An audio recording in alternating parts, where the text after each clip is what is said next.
Senator Angus King of Maine. Senator, thanks so much for being here.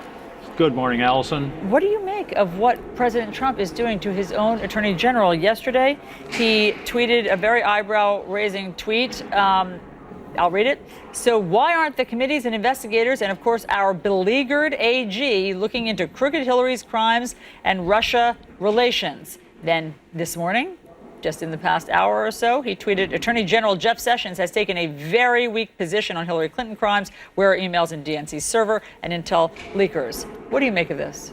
Well, I had an old professor in law school years ago, Allison, who said, when in doubt, read the statute. And Jeff Sessions, under Department of Justice regulations, had no choice but to recuse himself. I don't know whether the president has ever seen those regulations, whether anybody's ever read them to him, but the regulations basically say no person can participate in an investigation of a campaign if they were involved in the campaign. It could have been written for this situation. Rudolph Giuliani yesterday said he had no choice but to recuse himself. Right. And, you know, as you mentioned in your opening, Jeff Sessions was Donald Trump's principal first supporter in the Senate and one of the loudest voices, campaigned with him. And he mentioned the word loyalty yesterday. In my world, loyalty is a two-way street.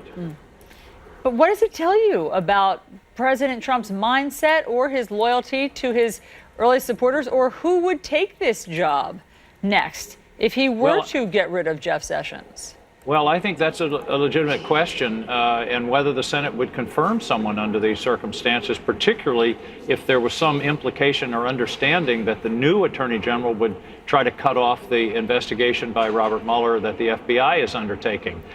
But let me ask you about that for a second, Senator. I want to ask you about that, because thus far we haven't seen wide-scale Republicans willing to go against something that President Trump wants.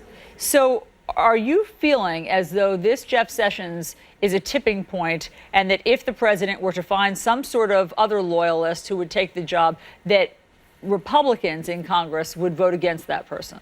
Well, I think you're going to have to ask some leading members of the Republican caucus. I think I noticed you're going to have John Cornyn on later this morning. You ought to ask him that question.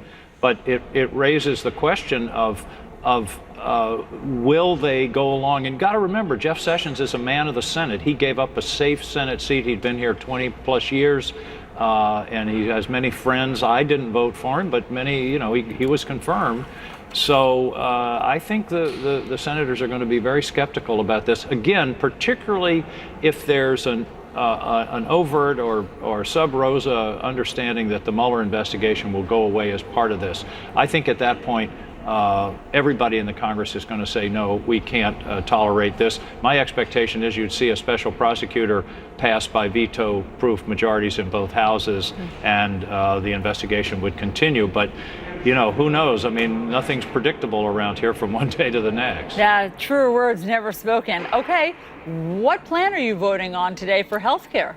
Let me give you a quick synopsis of what I know about the bill that we're going to be voting on this afternoon.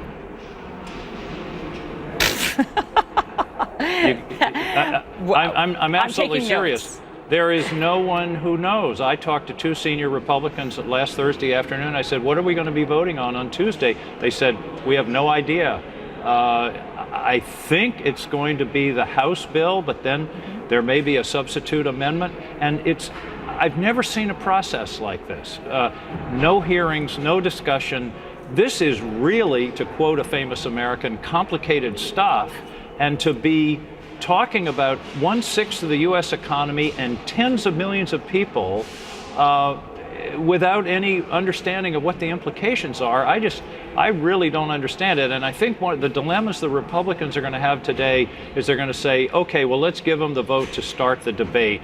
But then if it's one of these terrible bills, and by the way, the best of the bills kicks 22 million people off of health insurance. That's the best one of the three. One of the goes up to 30 million.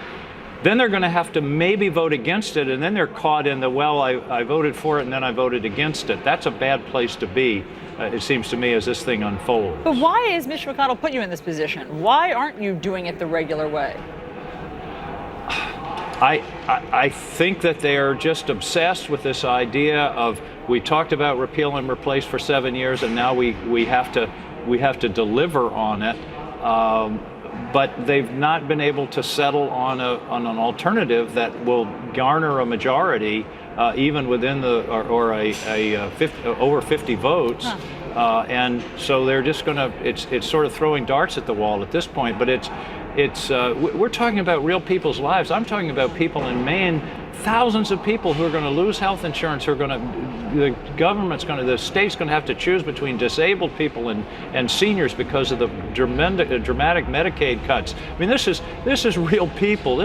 We shouldn't be doing this on this kind of, oh, well, we made a promise 5 years ago. We ought to be talking about how do we fix it, how do we make it work, and how do we protect people's lives. Yeah, Senator, I only have a few seconds left, but we had Senator Bill Cassidy on our program on Friday. He said that he felt the Graham-Cassidy bill, which is his, of course, and gives power back to governors to make healthcare decisions for their states. He felt that had 50 votes. Do you know anything about that plan?